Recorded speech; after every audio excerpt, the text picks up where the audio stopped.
In these guys pre-season aren't in the against same. United, they got beat, didn't they? What was it, 4-0 or something like that? Yeah, Obviously, yeah, I think it's their first game, but they looked off the races that yeah, day. And to be fair, like Fulham, they put in a shift, they put in performance. I feel yeah, like coming up against a newly promoted team as well, they've always got that drive to do well in that first game because everyone's watching them. They've just been promoted.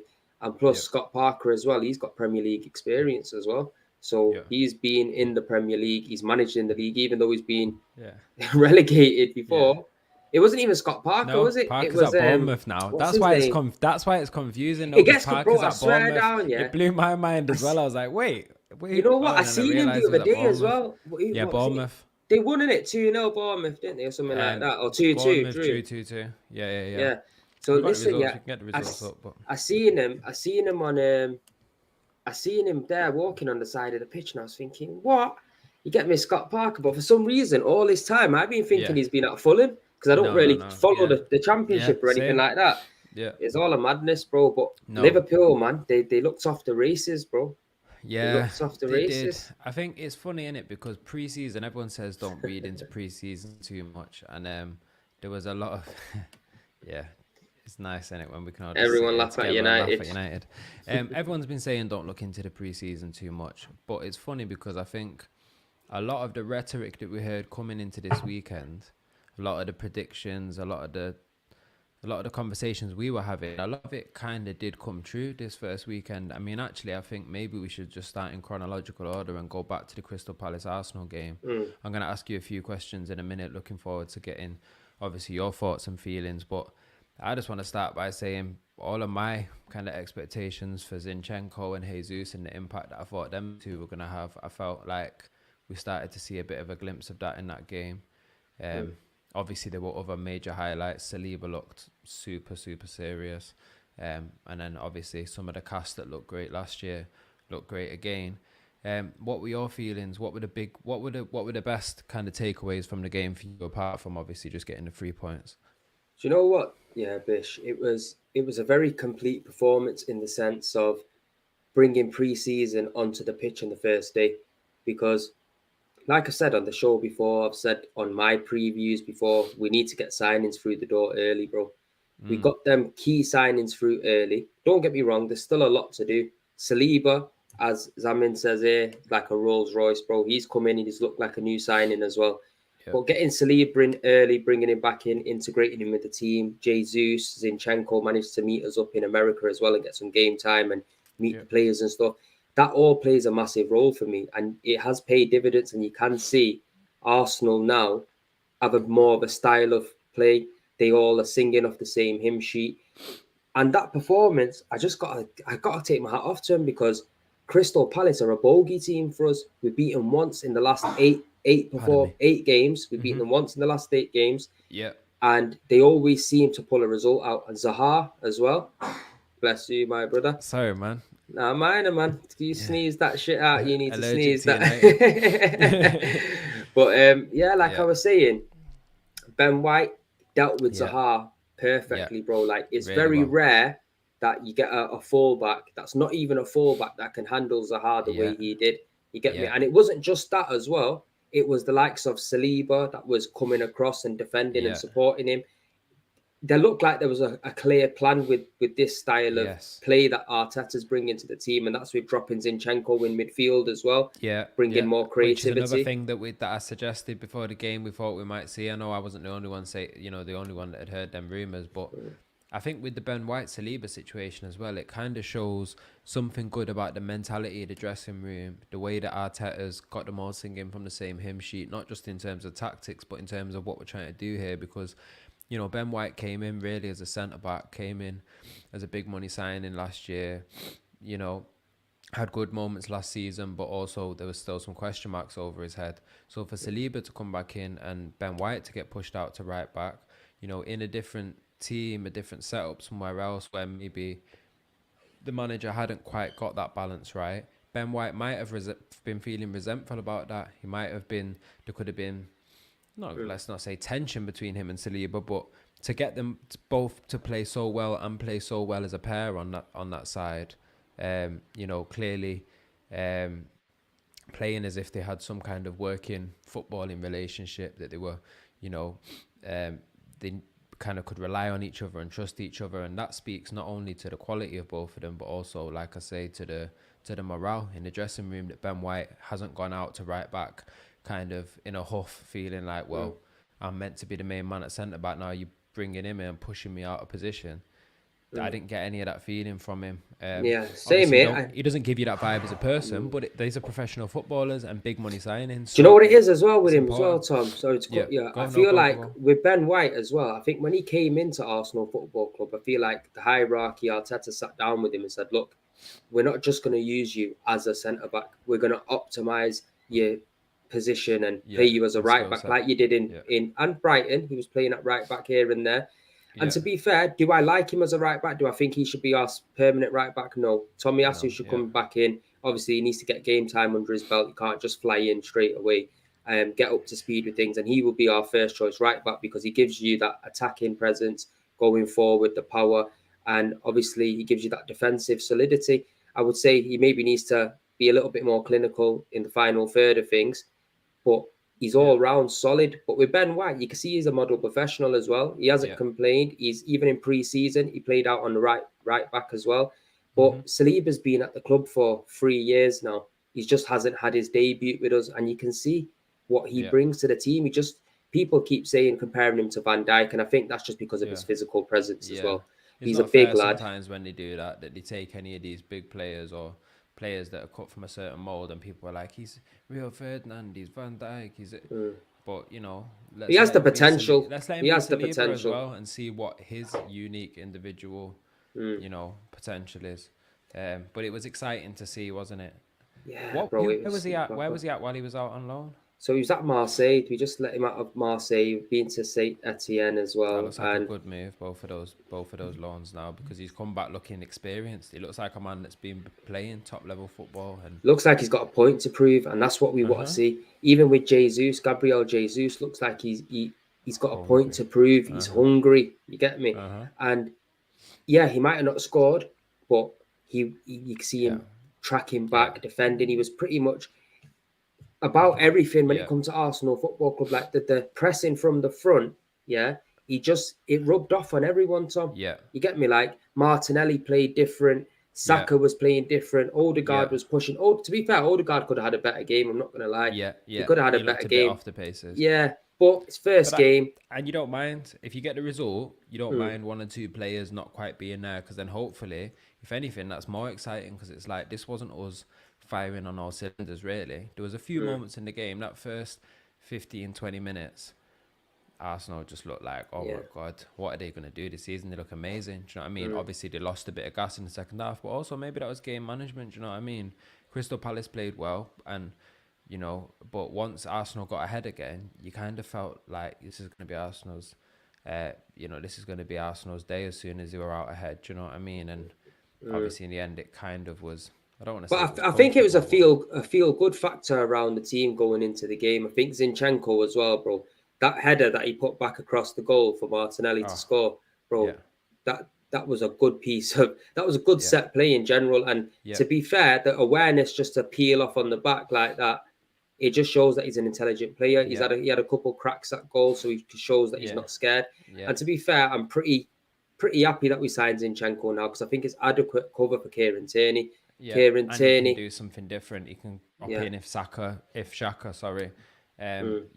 gets injured or just fit. He can play a different role in other parts of the pitch as well. Do you know what I mean? I still think he's going to end up being maybe the first choice over Tierney, but that's to be seen. Do you know what I mean? But Tierney is my guy. Tierney's a top guy. Tierney's my guy. And he's a top character I've heard in the dressing room. So, that's do you know what it is away from Tierney, with KT as well? Yeah, fair enough. People say he's a one-trick pony, but it's a great bloody trick. Brilliant at it. It's a great trick. It's a great trick, and he runs with power and purpose. You get me? And I'm not saying Zinchenko doesn't give you that, like in the sense of it gives you something different. It gives you something a little bit different. And I think Tierney, he's got that connection with the fans. The fans already love him. He's a fan favorite. Do you know what I mean? Even though he's been injured most of his time here, the fans love him. Do you know what I mean? And that's because when we was in a bad time, he was a player that come in and give us a little bit of light.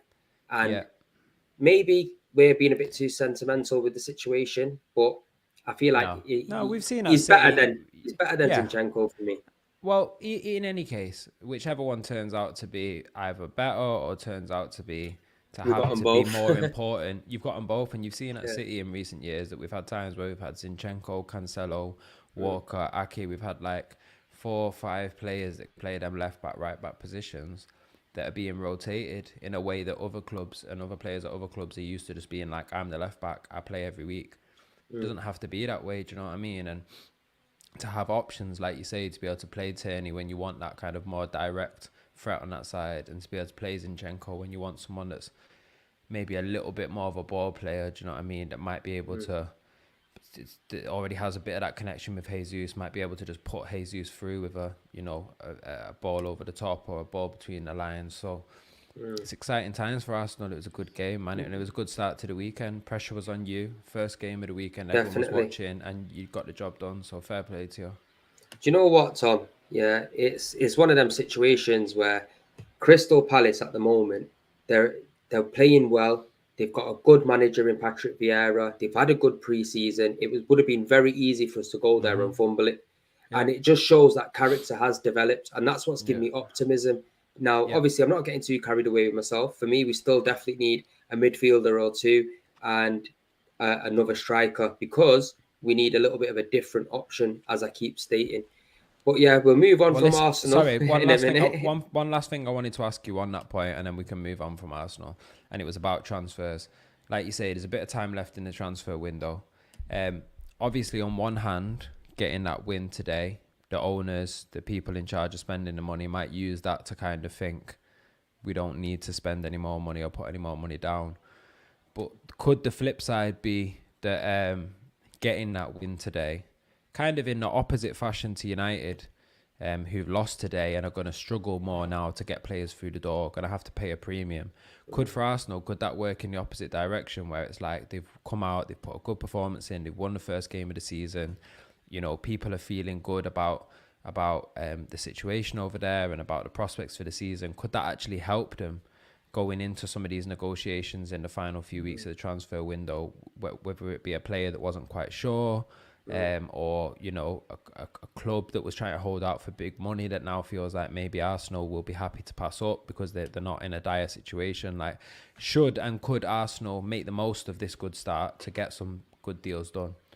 Do you know what? Yeah, Bish, I feel like that could have a big part to play in it. I feel like if Arsenal are playing well and everything around the club seems to be good, it's more enticing for players to come. At the end of the day, when you're looking at Manchester United getting slapped up left, right, and centre, yeah, no It's matter who they appealing. bring in, yeah, it's just the same old story. And this is what I was saying to Kish as well. Like, Ten Hag, he might be a good manager, he might be a good tactical genius or whatever the situation, but if you're playing with the same players, it's bullshit. You can't polish a turd, in it. It's the exact same thing, in it. Like, these guys have been there for a long time. Yeah, they brought in a few players, but they need a proper overhaul at United. You know A what I mean? refresh. Yeah. Let's go on to United then. I know we started with the first game of the weekend. You know, we can move on to some of the Sunday games. I wasn't surprised. I need to check back to our last video and see what I actually predicted in the end. Because originally I said they were going to lose 5-1, and then I was like, that's a joke. But I think I might have predicted them to lose or to drop points. I just had do you know what it was? I think as soon as Ronaldo came back and that game when he came back and they kind of looked off the pace and some of those same issues started arising again, I looked at the situation, I looked at a lot of the talk that was around the club, and I just thought nothing. Sorry, Stiff back, yo. I just thought nothing's changed. Do you know what I mean? I thought really nothing has changed from last season. A new manager's come in. Yeah, they've got that initial little boost, but really nothing had changed. Like, they've still got the same owners, they've still got pretty much the same squad. They've still got Ronaldo in there causing an imbalance. For me, if United don't get rid of Ronaldo by the end of the transfer window, I think they will finish 6th or 7th again this season. I really think that there is no way they can finish higher than that with him in the squad, just because. And I said this last year, and people feel like I'm being over the top when I say like he's one of the worst signings in recent history. And I'm not saying he as a player is washed or couldn't be amazing somewhere else, but in that particular setup over there, the dynamic that he creates just being in the club, the way that it changes conversation, changes focus, changes expectations, just changes the energy and feel around what people are trying to work towards at United. It just means that anytime things have a potential to go bad, that like adds a whole extra layer of pressure. And then when things get bad, they just feel like they're unraveling. I think they need to get him out the door, and they need to try and make at least 3 signings before the window closes, or they're going to finish 6th or 7th. I think they need 5, man. I'm saying at least 3. I'm saying at least 3. If they could get rid of Ronaldo and maybe get rid of 1 more, and then get 3 good signings through the door, and then if Ten Hag turns out to be the manager that we've seen glimpses of somewhere else, you could see them maybe doing something. But if they, you got to give Brighton credit as well, Bish. Like Brad's saying, quality, man. Graham Potter knows exactly what he's doing, man. Big man Danny Welbeck, I've been telling, man, it's not over for Welbeck, man. He's got a season in him this year. I think we're going to see, some of the quality in that squad.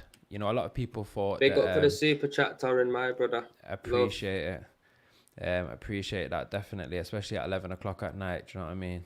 We appreciate it. Right, is it 11 o'clock already? I didn't even realise that. That's what I mean. Still.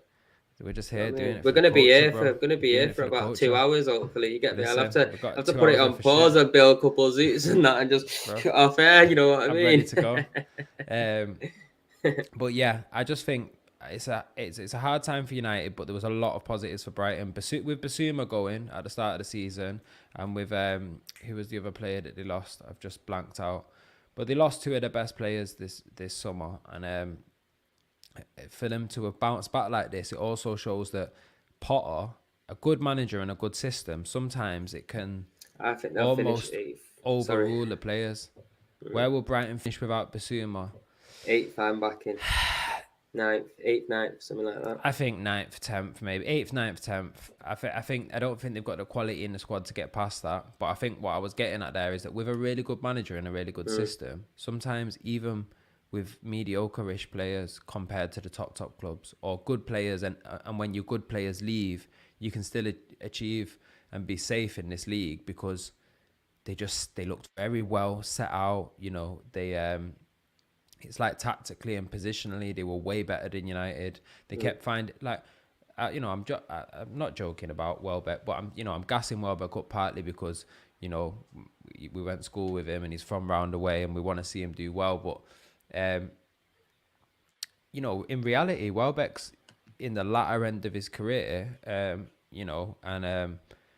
still yesterday, there was times and he was him and some of them other guys were kind of breaking back through the lines behind kind of between the midfield and that back 4 and causing trouble and breaking free, and kind of United players having to chase back and try, just not being able to. Do you know what it is as well, Tom? They're not an explosive team, Brighton, but they look United are just shit. United are so shit. Yeah, United are shit. That's the truth, innit? The truth of the matter is United are shit, bro. And there's no buttering over anything in it. Like obviously, try to give reasons, but these man, had a decent pre-season. Yeah. And don't get me wrong, gassed up, as you can get beat by Brighton because Brighton is a good team. Good team. But what I seen from United did not look like a team that was trying to bounce back from 11 points adrift from Arsenal last season. You know what I mean? It looked like Ten Hag, he's come in, he has made United play better football to a certain extent. Yeah. But the quality is not there. McTominay, not good enough. Fred, not good enough. Maguire, not good enough. De Gea, not good enough. You get me? I could keep going on. The team, they should get... Realistically, United needed a big overhaul this summer. I don't know whether it's financial fair play that they can't spend money or whatever the situation is. But look at them. They're in a City fans. Yeah, but obviously, I'm not trying to get too excited, because obviously I know we all love United to lose, and that is only one game of the season. Look at us. We lost the first 3 last season, and it was all a mad thing. But I was just expecting to see, personally, United bounce back from a very, very bad season, especially after signing Ten Hag, who's meant to be levels above Ragnick, levels above Ole, and he's meant to be the new... That. Yeah. But do you think he's getting back, though, Bish? Do you think he's getting back? Because I don't think he is, to be honest with you. Who's getting back? Ten Hag at United. Do I think he's getting them back to where they need to be? No, do you think he's getting backed by the Glazers? Because the other protest do I think he's getting backed? Yeah. No, I don't think he's getting backed. I think I think there's obviously something going on over there with the owners. There's something going on over there in terms of, like you say, not only financial fair play, but just whether or not they want to put money in. And also, I think the situation's so fucked up, and they've got such a bad roster and so many players that need to go. And I think they're worried about having like a transfer market or 2 or 3 transfer markets where you just hemorrhage hundreds of millions on a team that still won't do anything that year because you're in such a fucked up place. You know what I mean? And sometimes I feel like that can make owners kind of almost get like a rabbit in headlights, where they like the situation just gets worse. Because like I feel like that was happening at Arsenal at one point. Like the squad was dire, but there was all these players that had been brought in, Mertesackers and all these over the hill players, and they were all just there then. And then it was kind of like, well, do you want to go out and spend a load more money this summer if realistically you're not going to be able to do the amount of overhaul you need to like get it right this season anyway? So then you kind of don't go out and buy them players, or you half step it and buy some other players. I'm hearing they've gone out and bought an Arnautovic. Like what? That's Yo, what is that that's about, fam? that. You know what though? My man actually used to get goals in the Prem though. Still, I'm not gonna lie. Listen, he's He a used to good get player, goals. but let's not do that, man. Like, you know what I mean? That's their level, fam. Give them some credit for signing him. They got him over the line. A player. Do you know what it is? Maybe that's what it is. Maybe that's what it is. Maybe it really got to the point where they had to sit down and say, "Yo, we get an Arnautovic or we don't get anyone. Nobody else is looking to come. It's an Arnautovic or flipping Diego Forlan saying he wants another run out or somebody that's like 44 playing in some other league somewhere. Do you know what I mean? Because that's their thing. How many strikers now in the last however many seasons have they gone out and bought that are like 35 plus, 33 plus? What But is this fascination this is what I was they've going got to with say it? as well. Yeah, do you not think that's maybe one of the main reasons why United are hanging fire, because they're not trying to make them same mistakes that they have made over the last 5-6 years and tried to go for players that they think's key. For example, Sancho. They held off for Sancho when they wanted like 120 mil for him or something, and what they end up signing for like 75 something. 72, 75 mil, Yeah. something like that. So they did actually play smart in that sense, because normally they're getting the back ripped off in it. So even with the Malacia kid, they brought a younger guy in of stature. And to be fair, the one thing Kish did say to me as well, so that's obviously my mate, that's a United fan who's been on before. Yeah. What he actually said is the problem is United can't get rid of players because nobody wants to buy them. So Yeah. because they can't get rid of the players, They're they stuck can't with the really deadwood. sign players in because they won't be able to register them as well. I think I'm gonna. I mean, I don't have much more to say on United, and I don't want to just kick a dead horse. But like, I honestly believe that if they can't get rid of Ronaldo, I just think that they won't be able to start to sort out these problems. I think whether it's his fault or not, he's become like too close to the center of all of this shit, to the point where now it's like it's on him. You can't get it off. Even if he starts playing well, or you bring him back, or you find a way to try and make him happy, like just his presence, it just leads to the potential for this same shit to keep happening. They need to get rid of him. They need to get rid of a couple of other players that are just like, they're just too deeply embedded in that bullshit. Do you know what I mean? And then free up the space for some of these other guys like a Sancho or something to maybe just step up and carry you through this shitty season, and then be able to go out next summer and buy some players, because you got rid of some last season and you added 1 or 2 that were good players that can be there for the next 4 or 5, and you know, be proactive for the next year, 2 years, 3 years, as opposed to sticking with a load of shit guys this season, still having Ronaldo there. Then shit starts to unravel. You have more infighting. The dynamic in the dressing room starts fucking up the confidence of more players. Now Jadon Sancho has another season where he's not don't quite get there, and now he's the shell of the player he was, and now you've got another Rashford situation on your hand. Like, you just don't want that, man. You want these young players with potential to be able to have centre stage, like Arsenal have given them the chance to have centre stage. Ship him out, man. That's what they got to do. You know what? Yeah, let's move on from United now, Bish, because you know what? We've put a fair bit of time on them, and I think with them, I already said before the start of the season, I don't think they're going to have a great season. I could see them finishing about 7th, 8th. Do you not remember I was saying that, and man were laughing and all that? Obviously, anything can happen yet, but I just don't feel like they've had this. I don't think Ten Hag has brought in enough of his own players and had enough of his own time to change these shit players into good players. And I think he's doing it kind of on the job in this season. and he's got to kind of go with the flow. And I think that's going to have a big impact on United, especially if Ronaldo Agreed. stays and he's not playing as well. You get me? Agreed. And he's on the bench. My man's already making faces and all that. You get me? Getting slapped up, screenshotted, and sent everywhere. Do you know what I mean? When United are getting beat, he's making up faces. It's a problem. So it is what it is. But I want to move on to City now, Bish. To you guys, Haaland. Hey, people were doubting him. People thought he had a shit community shield. People thought he wasn't going to bag the goals, and he's got two. Is this? What do you think that? What do you think that was? Just like, you know, it's the start of the season. We're waiting for the league to start, and people are just looking for a story. Or do you think that was really people believing what they were saying? Because if it was, do you know what it is, bro? What is this internet generation? This guy's I'll tell you what it is. 130 goals in 120 games. I'll tell you what it is. Tell you what it is. Because there's not been no football for a while. Yeah. As soon as football comes back, people are excited. And when one game gets played, to be fair, I'm guilty of it as well myself. I'm not gonna lie. I seen Darwin Núñez play a game and thought, right, this guy is absolutely dog shit. You get me? Yeah. And now I'm not saying he looks the best. He's no Sergio Aguero or Henry, but he's all right in it. He's decent. I retract the dog shit. You get me? I retract it, but still, you gotta fill the shoes of Mane for me. Obviously, I know it's not the same position, but you've more or less come in to get them goals to replace his goals. And I don't really think that's going to happen. To be fair, he did score a pretty sick goal, though. I'm not going to lie, with a little flick. That's something I like doing at football as well. You get me? Goal. I like it, man. I mean, to go back to City, I think, you know, we all didn't know whether Haaland was going to settle in straight away or whether he wasn't going to.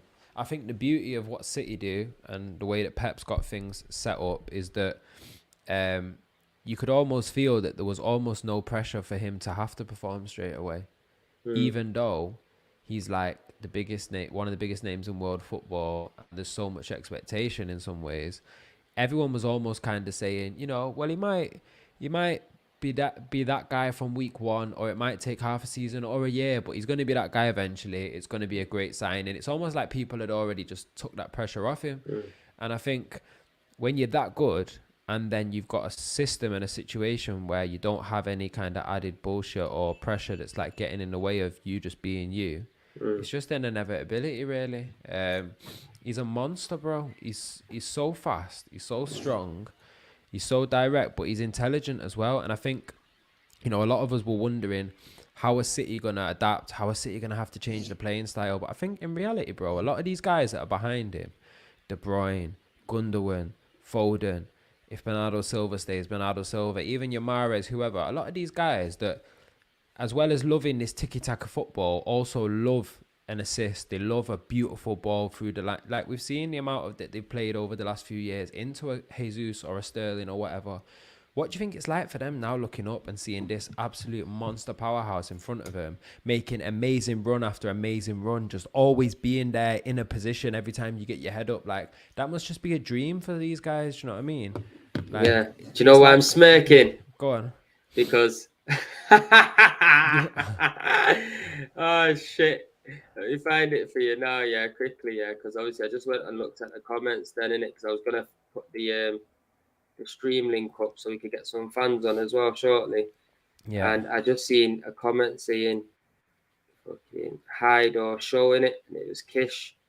And he's put fuck football in it. And obviously he's had enough, but I can't find it now. I think it's done. Oh. But going back to what you're saying, though, Bish. Don't worry about it, Kish, man. There's a lot of joy in supporting a lower league club. I'm telling you.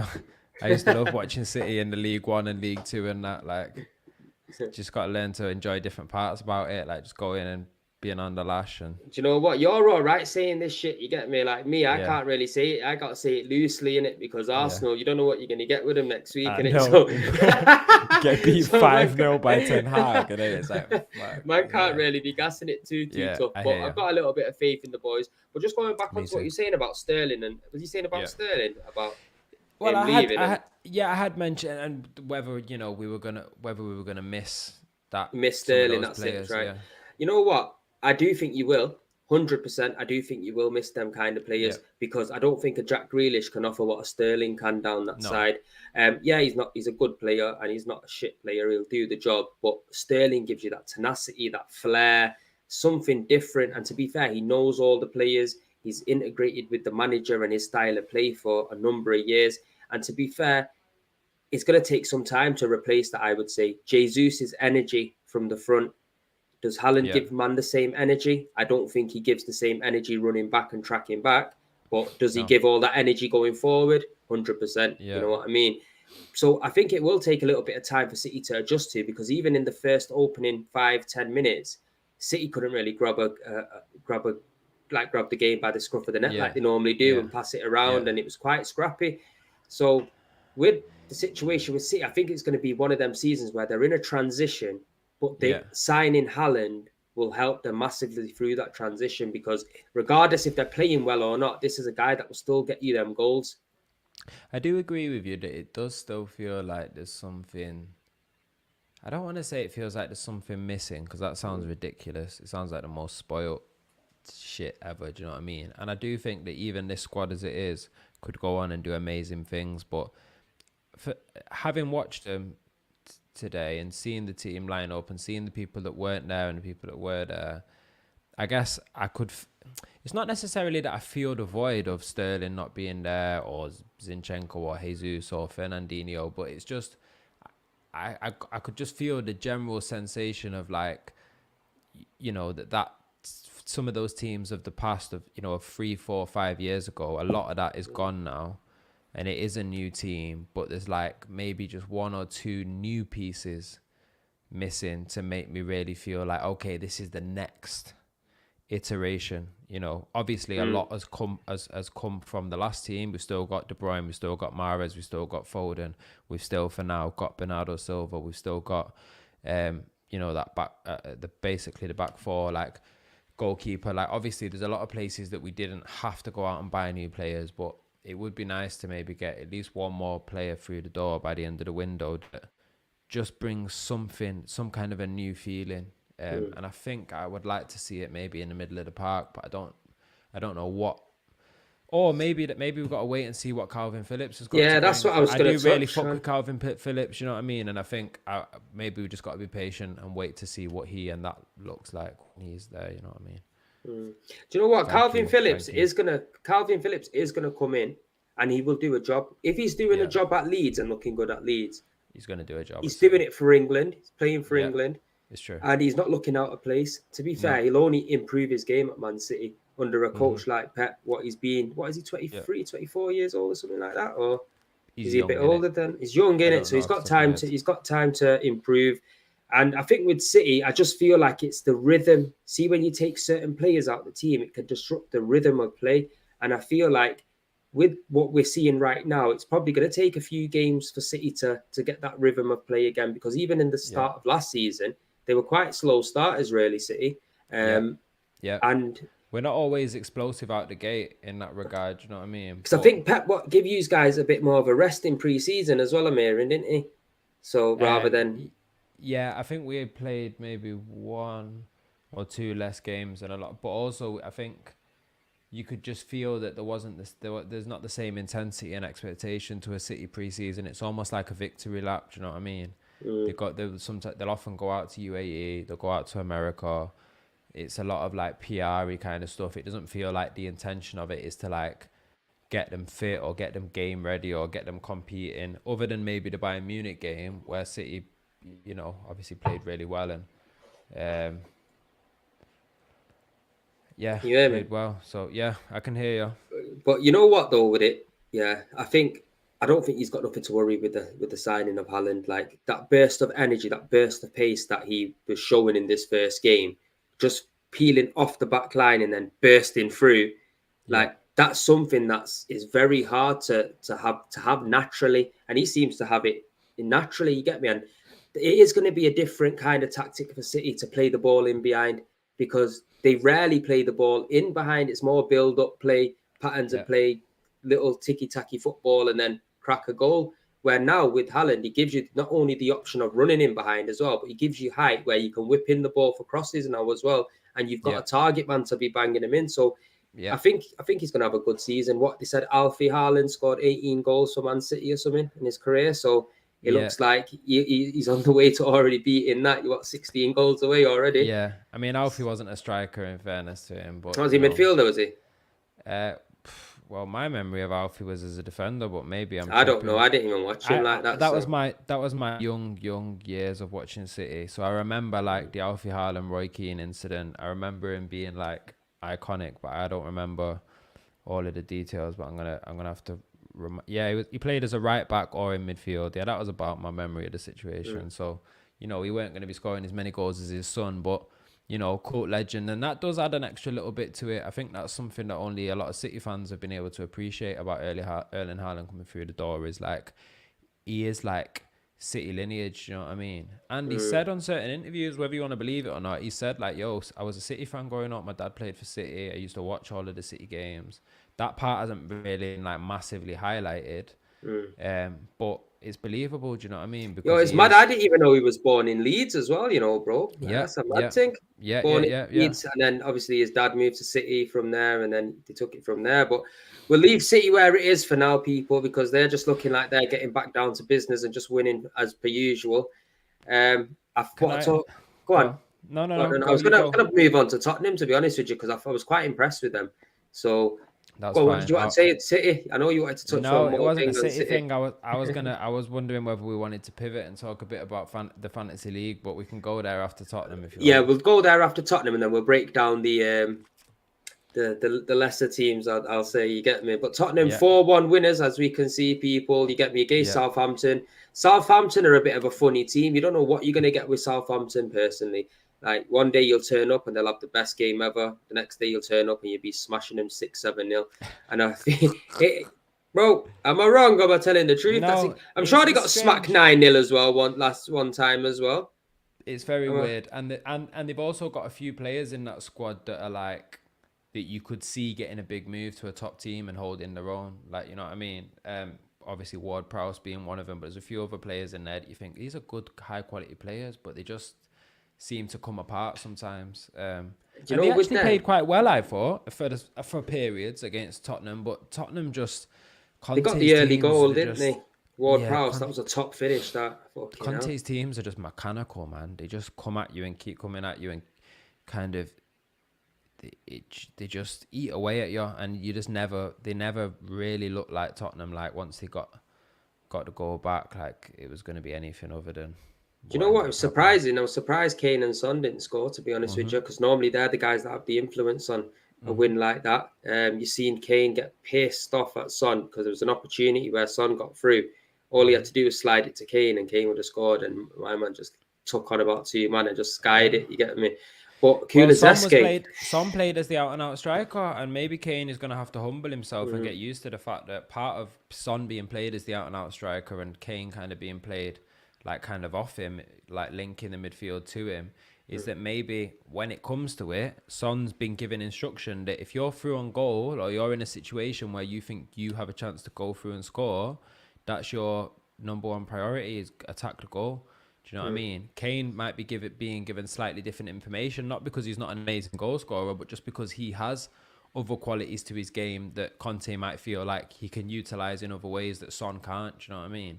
So yeah, Kane might be adjusting to that. I think Kane was playing up front in a sense. I know in the formation he was playing up front, but I feel like watching the game, he was dropping back too deep. He was dropping back a lot, not necessarily too deep, because it seemed like it was a deliberate thing. Like it looked like to me like they were both playing up front, but Conte has said, right, whether it's for this game or going forward, like Kane's going to be dropping in, pulling away from the defenders, picking stuff up, playing balls through to Son, kind of interchanging with the midfield and linking things up, and Son is going to be like playing on the last man, playing up top. He's the kind of the main goal for it. Maybe that was just the way that I read into it, but that's what it looked like for me watching. See, I kind of seen it a little bit different. I kind of seen it with Son out on the left, Kulusevski on the right, and with Kane as Kane was dropping deeper, you had Kulusevski and Son a bit more tighter together. And then when they were attacking a bit, they were coming more with. But putting Kane and Son aside, Kulusevski deserves some praise, man, because absolutely. Fuck me, man, he was absolutely quality as well. And just his timing as well, and his patientness to just hold the ball rather than take that extra touch and just open his body. Like, you got to take your hat off to him. And since he's actually come into that team last season, bro, him and Bentancur, they've turned things around in it, Spurs, and that just shows you. I think there's definitely like I don't know if snobbery is the right word. It's not necessarily always like necessarily a racism thing, but there's definitely a we definitely as fans have like a bias towards like players and players with names from like certain Portuguese players, Brazilian players, Argentinian players, Spanish players, French players. Like I think even just when you hear a player like Kuleveski or sorry, I'm mispronouncing his name, but you were telling me about him a lot last season, and for whatever reason, even seeing clips of him, even seeing how quality he looked, it was like you're not as instantly just drawn to sold in the way that you were with Diaz at Liverpool. Where it's like, this guy is amazing. Diaz, oh my God, he's going to be amazing, because he was amazing. And he just came with that kind of expectation and just va-va-voom that like players from certain parts of the world come with. My man at Tottenham, I'm not going to keep messing up his name.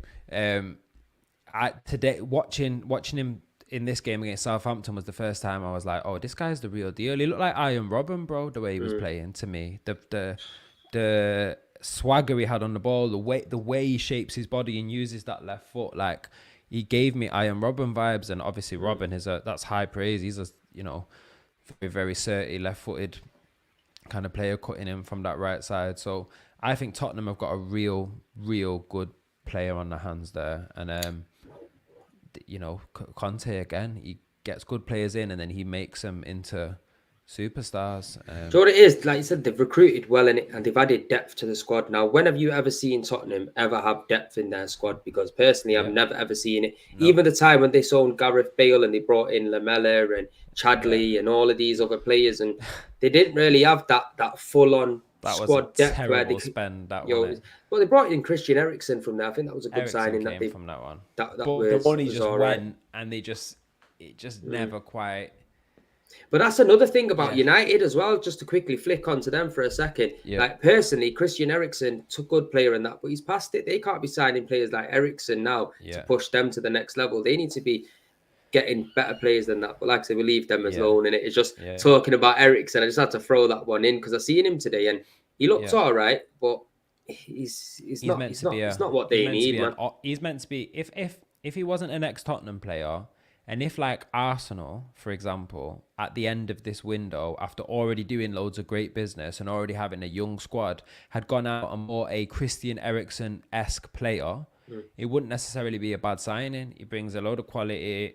I know you wouldn't buy him specifically because of his past ties, but he brings quality, he brings set piece ability, he brings international and kind of high level experience, understanding of the game, and he's going to come on and perform for you. But you don't want to be relying on him week in, week out as your guy in that position. And but like you say, I think for United to pivot off United, but using United for the kind of the transition, like. You look at United playing Brentford next weekend, and you look at the way that Brentford performed in that game, and you worry for United. I mean, I thought Brentford looked really good again, and all I could think about was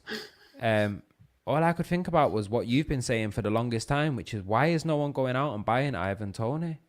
There was a few players this weekend there was probably 3 or 4 guys that I was watching this weekend where I was thinking, how has someone not come and got this person yet? Ivan Toney was one of them. Trossard's cold as well. Trossard's pretty cold. I think Ward-Prowse, I got a bit of that feeling. Like, how has Liverpool or someone not come and just... Like, Ward-Prowse, surely he would just be a good kind of second Henderson. Bro, there's no one better than taking... There's no one better than taking free kicks and set pieces than this guy, man. This guy's a machine. Kish is in the building and that, Callum Wilson. You know what? Mitrovic, I was a guy... do you not remember, Tom? Even I was a guy saying... He bags loads of goals in the championship, but he does it. But it's true about obviously this season he's done too. But if you're going off history when he's been with Fulham, and maybe that's just down to the manager's style of play. Maybe with this, is it Silva? He's the new manager at Fulham now, isn't it? He's the new manager. I think he's give them a different style of play, which is adapted to Mitrovic even more. And last season, scoring 40-odd goals or whatever it was, bro. Madness, you get me? And he's come up with belief from scoring that many goals and probably a point to prove because he's like, yo, I'm shit hot, but also everyone's doubting me and saying I can't do it at this level. So let me come and show you. And Flipping boy, did he show Obviously, you? he's Do you know what one I mean? game still in it. He needs to keep One it game, going. but he looked good. But There's he just a looked few good, players strong. knocking around, but Brentford looked really good to me. And that lad that scored the second goal, oh, what a goal. I think they're going to really compete again this season, Brentford, like they did last year. I think they've done well to not lose really any of their kind of better Josh De players. Silva used to play for Arsenal back in the day. He looked good.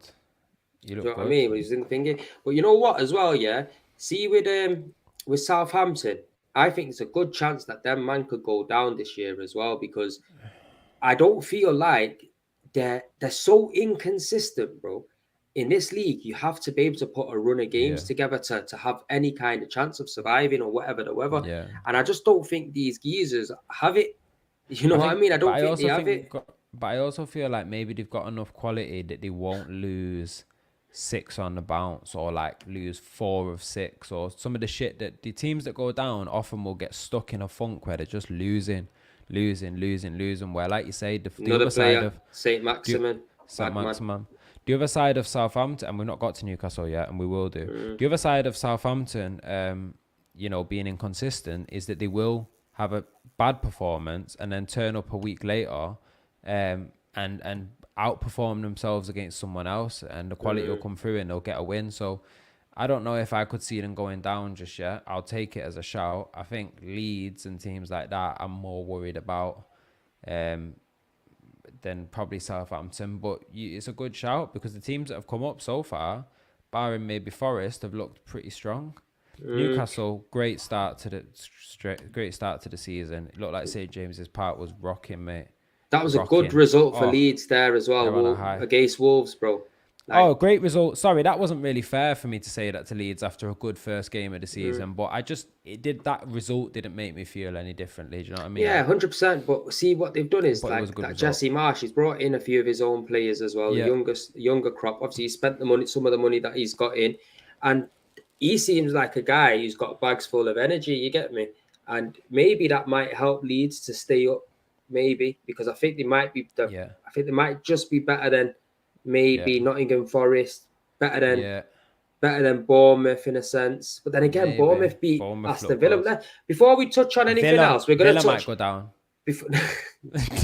Bro, I'm serious. You're laughing. I think Villa might go down. Yo, bro. Or they're going to be in a relegation battle. They won't. That's my shout. That's my hot take. Aston Villa are going to be in a relegation battle. They're going to be either go down or they're going to be like 1 or 2 places above relegation at the end of the season. What, with United above him? Let's hope not. Let's hope below. You're below, yeah? Let's hope United go down. Before we move on to any more teams, let's touch on the fantasy football, yeah? People, whoever's watching, there's a link in the description. Fantasy football team, Premier League Unpacked. Join the league, and get a part of the fun. Obviously, we will actually give a prize to the winner. That prize is yet to be decided, but it will be a good one. People, whoever wins it at the end of the season, we'll sort you out. We'll look after you. Let me try to pull up this table here for you. Can you see it? So there we have it at the top of the table. Myself. Now you've done well, man. Thoughts of Bish. And you know what I just want to highlight as well, really, while I'm just having my moment in the sun, if you look at like the next... Got a box of tissues as well, fam. Sorry, bro. If you look at the next however many teams, if you look through some of these guys' teams below me, everyone in the other... I think everyone else in the top 5 or 6 had Salah as their captain. My team, I don't know if it's going to show my team if I click on them, but I didn't have Salah as the captain. I had Jesus as the captain, which didn't really get me that many points. But kind of across the rest of the team, I've had a few guys that have come up trumps for me. Jorginho, I said to you, I was hoping that Chelsea would get more penalties this season. It came through. Zinchenko, I said I hoped would get an assist, and he did. So Alexander-Arnold, I wish I'd not got so gassed up into buying, but I think he'll come good in weeks to come. I've already sold Thiago, and I switched him out for, I think, Podence from Wolves. I think Wolves will bounce back next week and do something. But yeah, man, I was happy with that. I was happy with that first week. How about you, man? Should we bring my team up? I'll tell you now what was going on now. Has it updated though still or what? This is the most updated points from after today, I believe. Yeah, If so I'm it's right, not let's have too a bad. look. See where I fucked it. Yeah, I had Zinchenko in my team. Like so, Yeah, just before the next, I was on Thursday night. I was fucking around with the team. Yeah, thinking right, yeah. let me just make a I few more noticed that changes. you'd made some changes, and you were like, "Oh, you would have been better off how you was before." Yeah, I know. I would have been better off. But look, if I would have kept Zinchenko, I put Yeah, Zinchenko in for Walker. yeah. And I took who did I take out? I took Thiago out. Actually, I put Grealish in, which was all right. That was And then so. Yeah, I switched Harry Kane for Darwin Núñez, and that paid off really. that was a good move. I think Mm, Alexander Arnold, being the captain. I had Jesus as captain, and I didn't really get nothing for it. But I feel like anyone that went hard and strong on Alexander Arnold after such a poor mm, performance, really. And he nah, deserved it too because he was pretty poor defensively as well. Like I nah, think, he shot me in the foot. Him like yeah, if I would have put a yeah, Haaland as captain, I yeah, would have won. I would be yeah, at the league yeah, top definitely. yeah. Well, you have an extra 13 points. What are you on? 64. Yeah, you'd be 1 point behind me, I think. But Yeah. you'd be that shows how much of a difference the captain kind of makes. But yeah, What man, is this not I don't know update? Have who. I got another 13 points above this as well? Above I'm saying 64? I'm saying if you had him as captain, you Oh would have right, the got double double. Haaland, so you would have got an extra 13 on. I think that's how Yeah, it yeah, works. yeah. So what Um, do you get triple for? I think Do you not get once no I think triple I think points? once a season you can use the triple thing where your captain gets you triple points instead of double. So if one game you've got flipping Jesus as your captain and he scores a hat trick, you can choose to use the triple thing that What, week you and could just just get press triple it points. after he scored it as well. Yeah, I think you can just choose to press it like any time That's during that taking the weekend. piss a little bit. That innit? You know what I mean? Well, you Should got to make you use it let you do it wisely. before. It should let you do it before the game kicks off in it, because that way. Or maybe you do Mm, have to. Sorry, man. let's My see. hay fever's killing me. Um, but yeah, big up everyone that's joined. I don't know Well, if there's give some. anyone. Is there anyone Let's in the have stream? some. Is there anyone in the stream tonight that's in the comments that's in the league? I know Kish is. Should we put Kish on the spot and have a look at Kish's team? Yeah, put Kish on the spot. Put him on the spot. Where is This he? is him, But innit? it's only the first week in Oh it no. as well. So Yeah, it yeah, is. It is. But K. That's it. KP sing yeah. there, there, there, Should we have a there. look? That's it. Get him up. Let's see what Pending he's got on. moderation. That's a sick name. Or is that because it's actually pending moderation? Edison, Alexander Arnold again, done him dirty. Oh, Trippier. Salah vice captain. I wish I'd played Trippier instead of Alexander Arnold because I had him on my bench and I didn't get no points for him. But Oh, damn. I guess he was let down a little bit by his Told him not faith to in sign Rashford. Trashford. That Trashford. I was told him that not was to one do of that. them. It could have gone either way. Obviously, Kane, was a letdown as well. But it's not a bad side.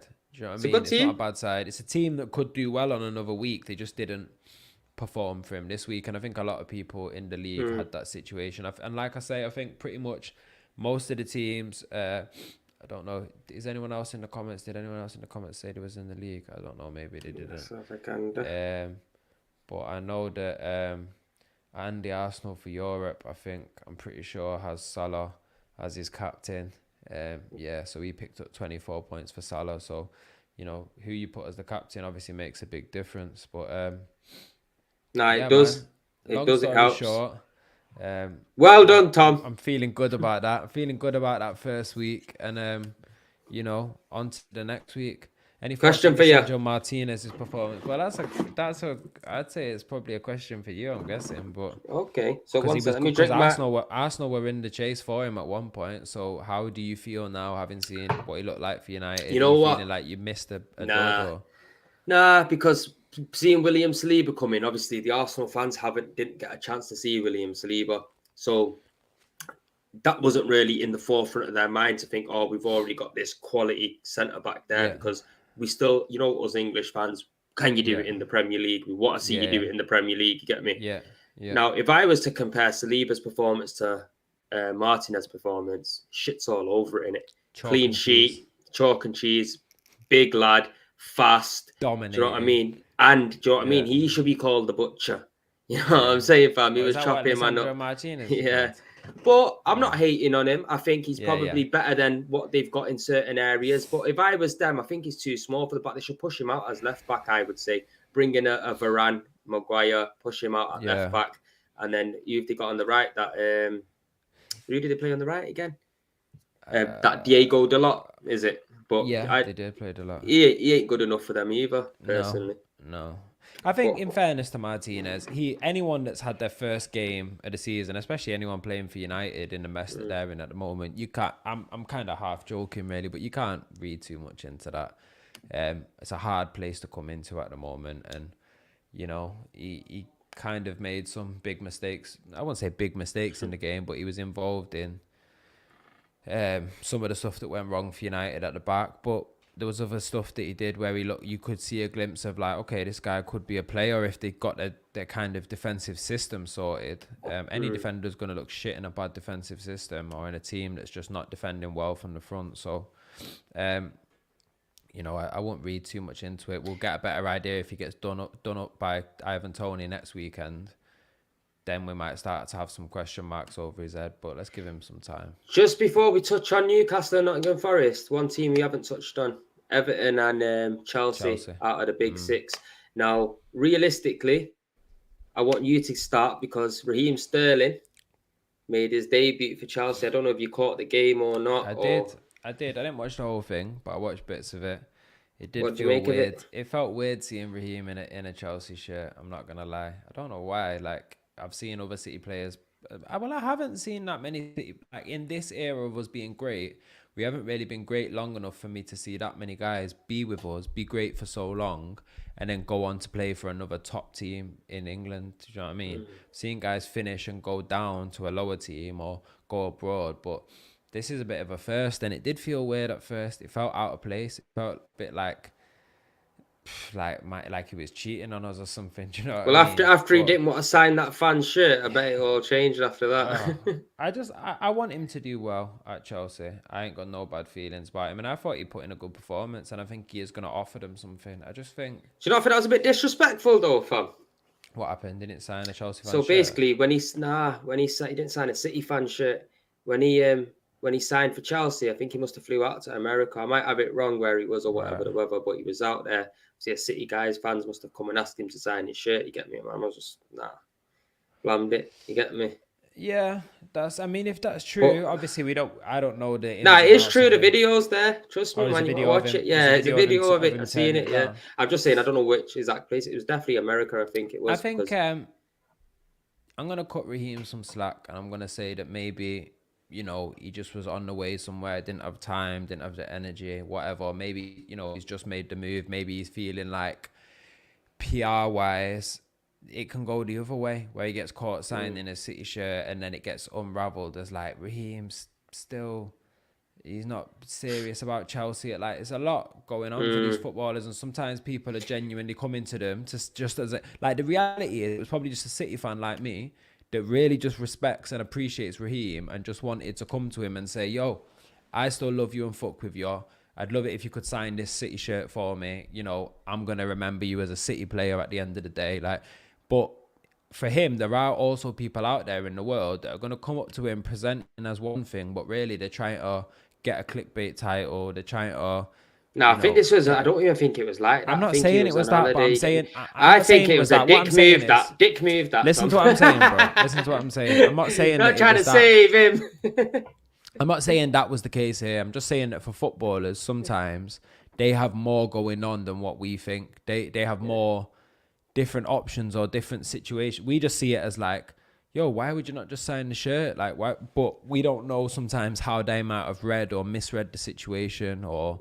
So I'll give him a pass on that, and I'll cut him some slack. But obviously, if he when you watch the video, we'll have a phone call off air, and then you can tell me what your true thoughts about it. And even if that is his vibe, even if right now he's just, I just think it's disrespectful, innit? Like, City give him a lot in it. He won a lot at City. He's more or less not a City legend, but he's going to be a historical player down. He didn't say City. Fuck City. He just said fuck you, the guy that's trying to put a City shirt in his face. So I'm not taking really trying to put it in his face, and I'm sure it was a you I'm just as well. saying. I'm sure it was a you as well, and I'm sure that he was. I'm trying to say he just asked him to sign his shirt. And he told him to fuck off. No, he just blamed him. Looked at him like, right, what's that piece of shit there? You get me? So that's how he looked at your shirt. You get me? I don't think so, man. I mean, I'll have to see it with my own eyes, but I think we can watch the video if you want. It's probably not got no copyright on it. See if you can pull it up. Let me see if I can get this shit. Look at this, man. We're trying to evolve as a stream. We're just doing live watch-alongs of Raheem Sterling not signing someone's shirt. Now, if I was a City fan, man. I would have just thought, right, that's a little bit disrespectful, isn't it? Like, personally, yeah, but you say that, but I feel like the certain man for Arsenal that could never do no wrong. Like, if you see a video of Henri not signing an Arsenal shirt or something. Yeah, but Henri hasn't done that, has he? And he wouldn't do that. Because have you seen a video of that? Because I haven't. I'm just saying, if that happened, if there was a yeah, situation but what I'm where saying, a video bro, came it's out all where good. It's all good and well saying if, shoulds, or maybes, in it. But this actually happened, innit? Like, all I'm saying is, if my player did that left, bro, I've got the video, so let's watch the video because I know you like to. I've got the. It's okay. I've got the thing up so the man them can see it in full. Give me a second. To get me a look tight, blam. No. Let's see you later. Disrespect. Okay. We got it, yeah? There we go. Yeah, can you see that? There we go. Look, man, is you holding the thing, man? So he's signing bare shirts, and someone's holding a City shirt out while he's signing bare Chelsea shirts. Yeah, but he's not in England, is he? No, but the point is... What I'm saying is that City fan, yeah, that lived inside America, yeah, probably never have the chance to see him and followed him and loved him for time, you get me? And he's had the opportunity to see him.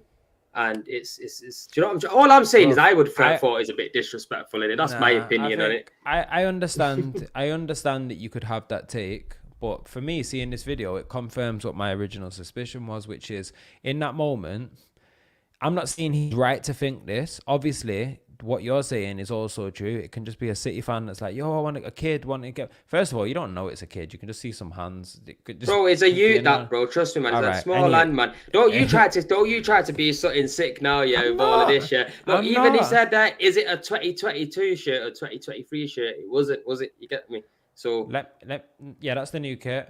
So he's got the new kit. He's trying to get my man to sign the new kit. He's a City fan. Like, he's a guy that's in America that doesn't never get the opportunity to see his team. And his player that he's fair enough left, he's still got the love and respect. It's valid. I don't know how to I'm not... Listen, I'm happy about that. I'm not saying it's not valid from the fan. I could have been that fan.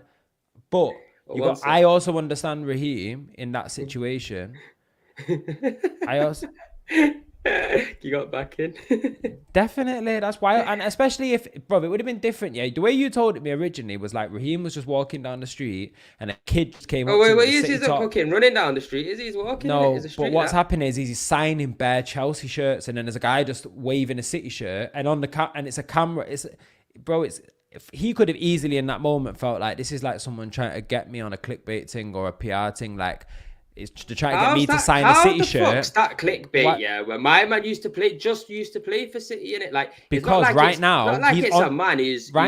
on trying TV. To stick it on him. No, because he's on TV right now in that moment, basically doing one of them little cutaways that they have for Sky Sports, where you're signing all the Chelsea shirts. It's like it's like presidents kissing babies, like going out and signing a load of... Where Baltimore, when they were going to play Arsenal and that, bro, that wasn't the case, bro. That was pre-season, yeah, where we was in Baltimore, yeah, and there was fans there from from America that come and watched Arsenal. Who do you think was filming it? And Charles, Who do you think was filming that video? Then? I'm not asked who. I'm just that. But you don't understand what I mean in it. Like, I understand what you're getting at, but if you're in England where the shit is real, it's a different matter, innit? When you're in abroad and it's a Premier League and it's pre-season and it's a fan and it's you get me? And it's not like you hate City, innit? It's, bro, you're being spent best part of your years there with them. You've won loads of stuff with them.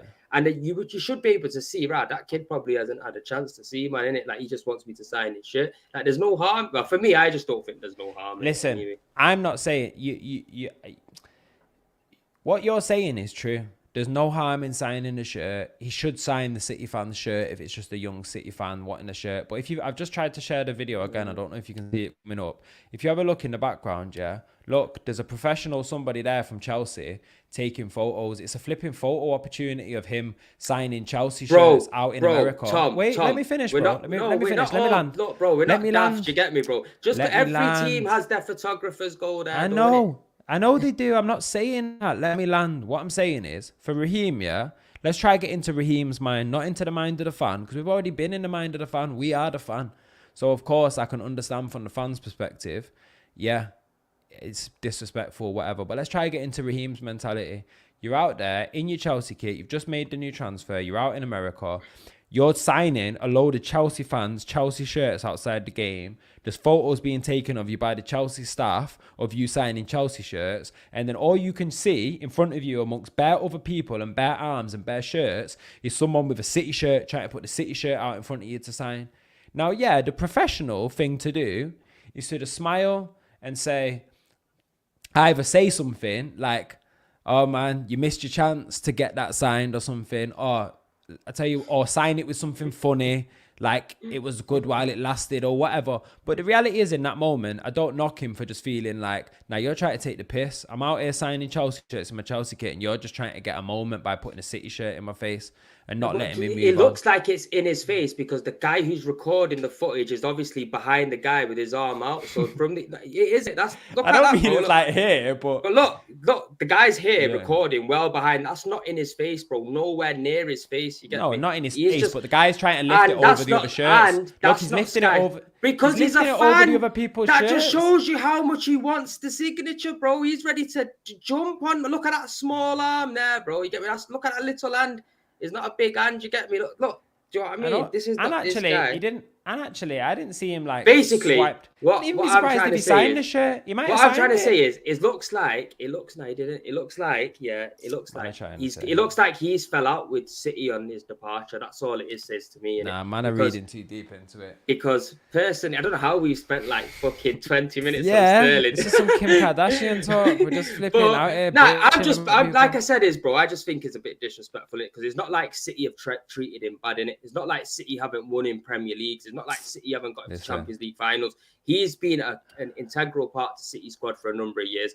And if he's if he's in America and there's fans over there that are City fans that will never have the opportunity to see him and they've got a shirt, just sign the shirt. Innit? Like, it's not like you've left on bad terms with City. No, you're right. That's right. Does that make sense? If you've left on bad terms, then fair enough. I said from the start, everything you said is right. And I would like him to have signed the shirt. But me as a City fan, I don't feel disrespected by it. I don't feel like he's not fucking with City anymore. That's just how I'm just telling you how it makes me feel as a fan. I don't feel like badded up by it. Just to let you know, that's how it is though after that. What?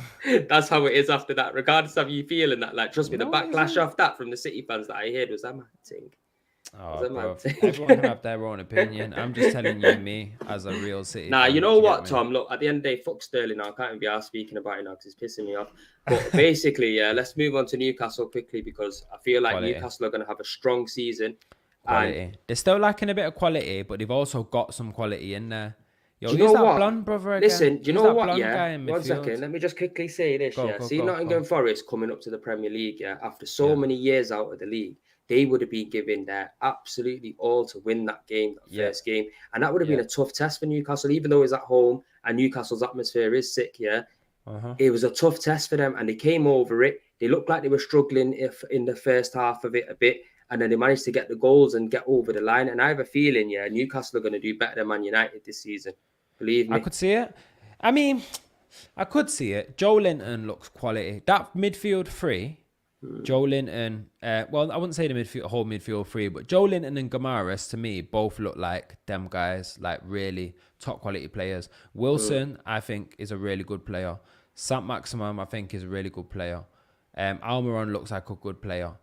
But there are also other guys in there. I mean, I know Shah scored a great goal. He looks like a decent player. Dan Burn, I don't know about. Nick Pope, I don't know about. Willock.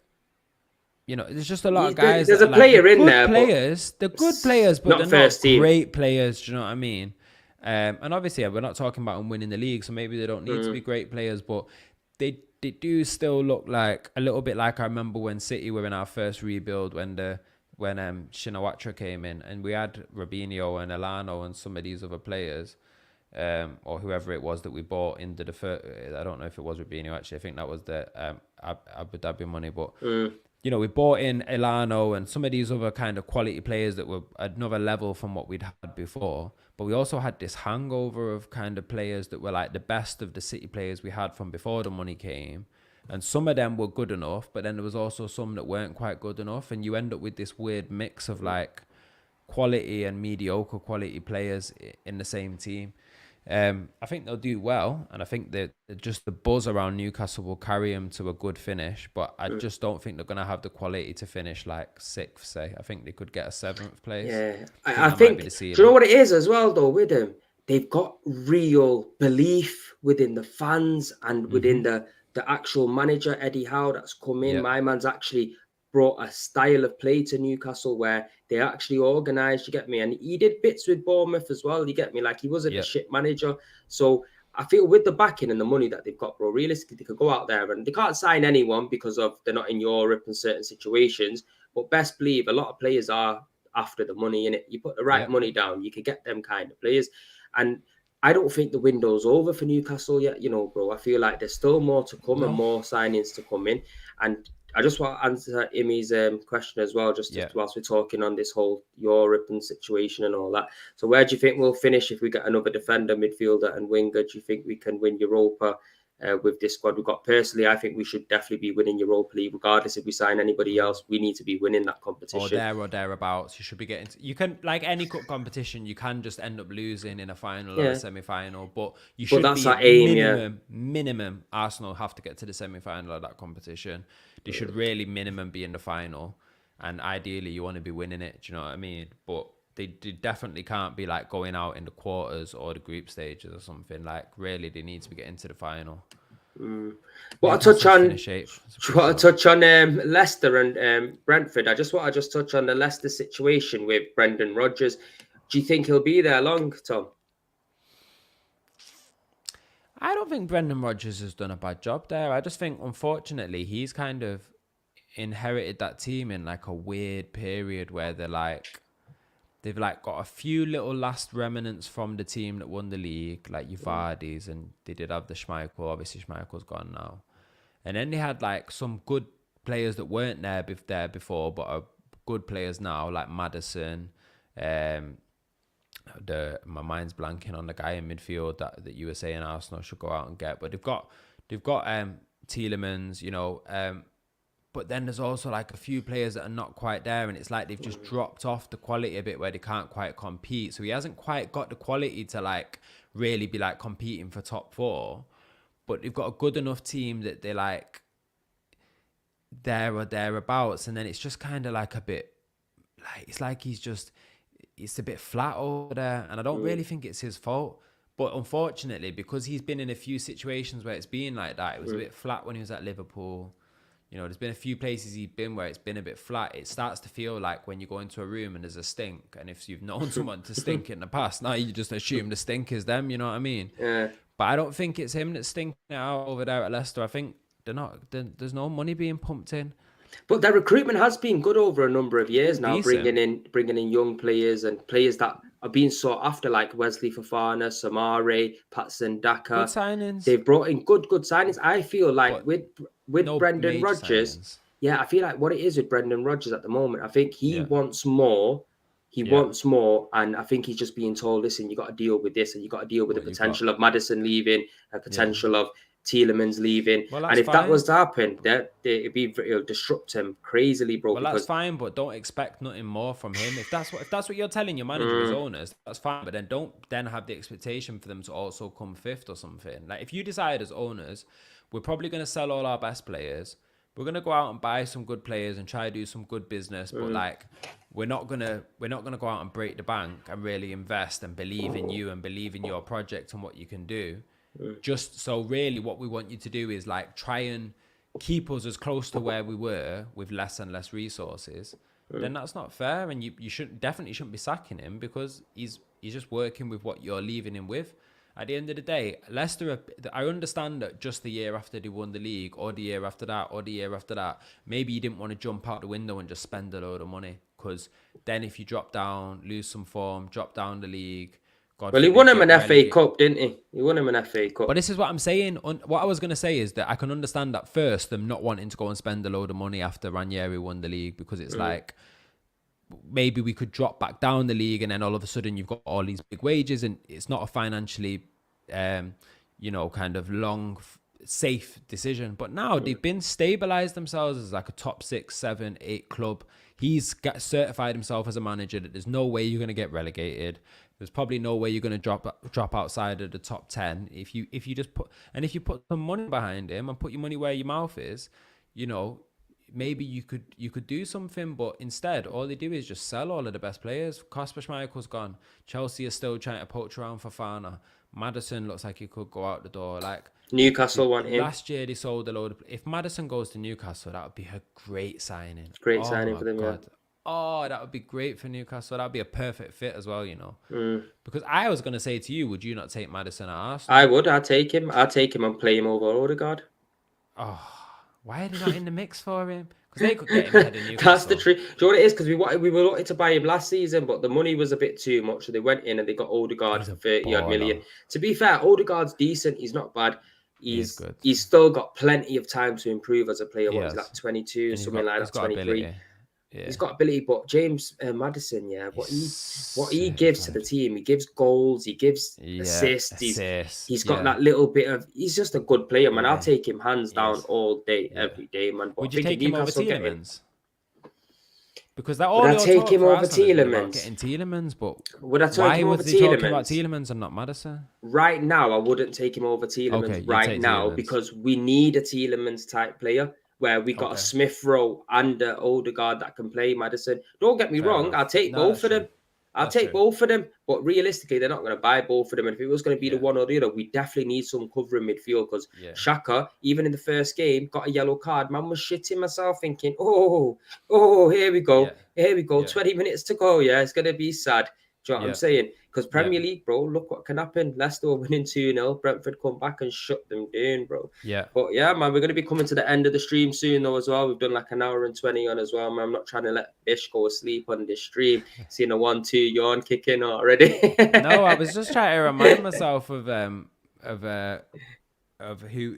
got subbed off at the end of the Arsenal game, but it's not important. Jesus, Zinchenko, and Smith and Odegaard. Odegaard came off for Sambi Lokonga, I think.